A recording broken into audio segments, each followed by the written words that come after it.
What's up, my family and friends and fellow patriots out there? I guess, a lot of you, I'm sure you've heard what's going on with the Russian ships, Russian warships over there by Cuba. And there's a whole lot going on there they're not telling. I can assure you of that. For one thing, I don't know how many of you realize what distress Cuba's in. I mean, that is a fallen nation. And their people are starving to death. They have no food. They have no medicine. It's really ripe for something really disastrous to happen, which is amazing to me. All the time that I've spent in like Fort Lauderdale and Miami and those areas, it's like right off the coast there. How did we not, after the Cuban Missile Crisis all those years ago, how did we not sort of build a relationship with Cuba? I mean, it's a very strategic point. I can't believe we just let it fall into the hands of Russia, but we have because, our leadership are continuously incompetent. So here we go. So why are they there? Now, you're going to hear a lot of bullshit. It's just some military exercise. Well, I assure you, in the middle of this war, Russia is not doing military exercises for no reason over in Cuba. It would make no sense at all. So there's a damn good reason for it. And here's the reason. See, we started this. I've said that before, and I take some flack for it, but I don't give a damn because I tell the truth.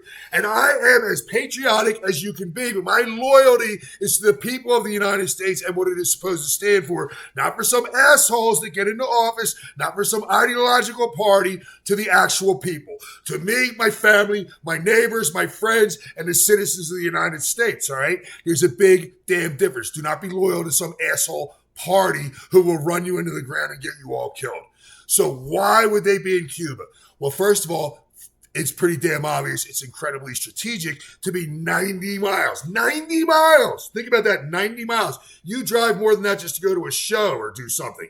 So 90 miles off of our coast. That is, so that's really potentially dangerous. So we have no idea what they could be delivering over in Cuba right now, what they're setting up, what's really going on behind the scenes. And if they do know anything, they're not going to tell you.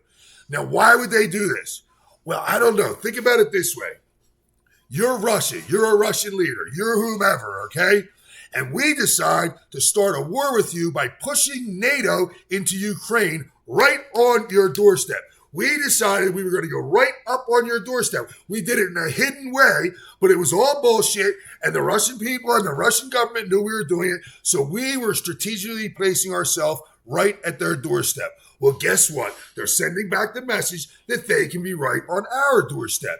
And that makes perfect sense for them to do that. Now, what's the real problem here? The risk of this escalating even further is increasing exponentially by the day. Now, you've got to comprehend this. You really have to understand this. We haven't just given Ukraine some money, which is an incredible amount of money, which has destroyed our country in the process, by the way. But we've given them high-powered weapons to use against the Russians, the Russian people. And they're going to tell you all kinds of bullshit, how it's strategic for this, it's strategic for that. Here's what they are. They're giant missiles. They're bombs. They're shit that blow people to shreds. All right? I warned and warned that if we kept going with Ukraine, the Russian people themselves would look at us as the enemy. And that never was the case. But of course, when your family is blown up by a missile that's provided from someone else, they are your enemy. So here we are, guys. Here we are. I'm going to make this a short video. Maybe I'll do something longer later as information comes in. But right now, if you're not aware of the situation, I just want to make you aware of the situation. And here's something I really can't stress enough. I've said a million times. I'm sure I'll repeat it in this video. I have been saying since 2019, if this asshole got in, they would start World War III. And I've been saying consistently, buy food, have as much food as you can get, months and months and months if you can afford it, but anything you can afford, medicines, all the necessities that you desperately cannot live without. And, there are people that think, oh, you're worried about nothing. We had a virus run around that people were so terrified of catching a cold that the shelves went empty. The shelves went empty over a virus. What do you think would happen when this all breaks loose? You and your family can be in incredible jeopardy within a matter of hours. The store shelves will be dry could be within 20 minutes. I'm not exaggerating. It would happen that fast. Whatever is left there, people will grab, and then there may be no more trucks coming to resupply. Please get the things that you need. I am begging you. And remember something. If you have extra food, buy food that is non-perishable, of course. and everything has a little bit of perishability. Buy things that are going to last a long time. If you have a storeroom full of canned goods and all hell doesn't break loose, which I hope it doesn't, although I think it may, but so you've got some extra food. You've got extra food. You'll always use food. Buy things that you like. Don't buy lobster tails, okay?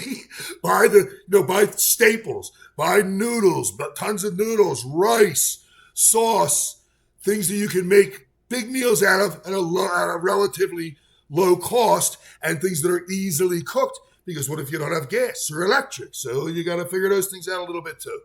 But listen, I am not the prophet of doom. I'm always a very upbeat person, and I always think we can pull through. But we have to stick together, and we have to be sensible in order to do that, because we simply don't know what tomorrow will bring. Did you know a few days ago that these Russian ships were going to be right off of our coast? You probably didn't. So let's check out a couple quick things here. I never shut up, so I'll probably make a couple quick comments, but we'll try to get it through it quickly. All right, let it roll. The U.S. Navy is tracking several Russian military vessels, including a nuclear-powered submarine that pulled into a port in Havana, Cuba today. The island nation sitting 90 miles from America's shores. On their way there, the Russian ships passed the Florida coast. Now, the visit of these Russian warships comes at a time of heightened tension between the West and Russia. I told you I wouldn't be able to shut up, but just real quick, what's the nuclear-powered submarine there for? What's the submarine there for? This is a message. Back off, or we can go at you right off your shore. And it's the message I would send if I was them too, quite frankly. I mean, what are you going to do? We keep pushing, they're going to push back, and eventually somebody swings as hard as they can swing. Over the ongoing war in Ukraine. Let's bring in. Well, President Biden also trying to cool tensions over the use of American weapons to strike inside Russia. Biden is clarifying American-made missiles are only being used by Ukraine for tactical strikes along the Russian border, with the limited purpose of protecting Kharkiv. Now, Ukraine.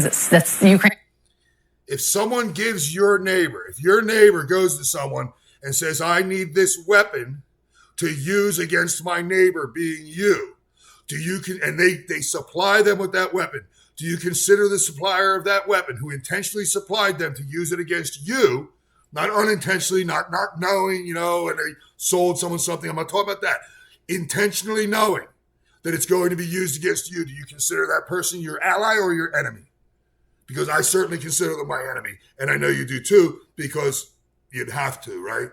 So we're directly at war. If our bombs are being dropped on your people, we are directly at war. A war we intentionally put ourselves into, that the Democratic leaders, the Democrats, have wanted this war forever. I said it in other videos. I saw Hillary debating Trump, and all she kept talking about was a war with Russia. They have been dying for a war with Russia. And believe me, it all comes down to power and money, and they don't care how many lives are lost. Ukraine is devastated.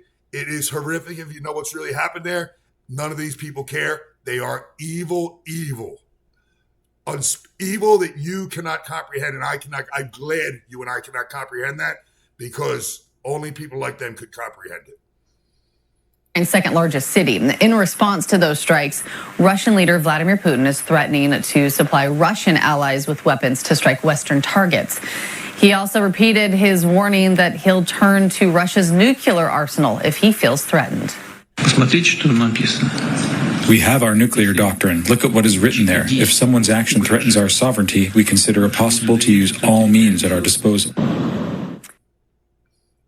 Threatens their sovereignty. Now, this jackass in the White House has clearly stated, look, if they had said from the beginning, we just want you to back off from Ukraine, that'd be a problem, because we were already embedded in Ukraine. They don't want to tell you that part. That's what set this off, okay? The whole NATO agreement, that was just the cherry on the top. We were already in there, hidden, doing all kinds of shit right up against their nation, all right? So that was already, we were already at a point where we were this close. Then we brought in NATO. Then we start supplying weapons. Then we do all this shit. We ignited. We lit the firecracker. Now, when he says their sovereignty, this asshole in the White House and others surrounding him have said, No. We're not just asking you to push back, or we're not looking. And there was a treaty. We could have settled this, but no. We stepped in and we kept the war going. Okay, we kept the war. Not you and I. Our government kept the war going intentionally. They wanted this war. Then they started calling for regime change. Regime change. That means they want Putin gone. That means they want him dead. All right. That certainly hits the level of their national sovereignty, does it not? I can't think of what else you could say that would reach a higher level.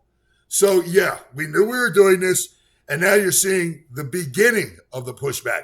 And that's all this is, the very beginning. Guys, I pray for you all and your families. Lean on your legislators. Get prepared in case things go south quickly. They could. If you're in an area where firewood is a great necessity so you don't freeze, get that. I'm out here in Tucson. It's like 115 degrees. Get tons of water. Everybody needs food. Things to protect yourself that if I say on here, they already shadow ban me so bad it's unbelievable. I mean, they suppress the hell out of my videos. So please share this stuff. Please like it. Please subscribe. But yeah, just go through a list. Get a list of things.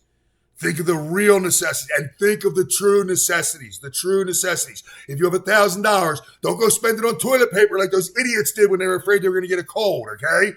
Yeah, maybe you want some toilet paper. I got news for you. You don't have any food. You don't have your medicine. You don't have water. They're the necessities, all right? Think of what it really takes to survive. You'll figure other things out if you have to. All right, guys, that's it for this. And just keep your eye on the ball. I love you all. And Twisted is out.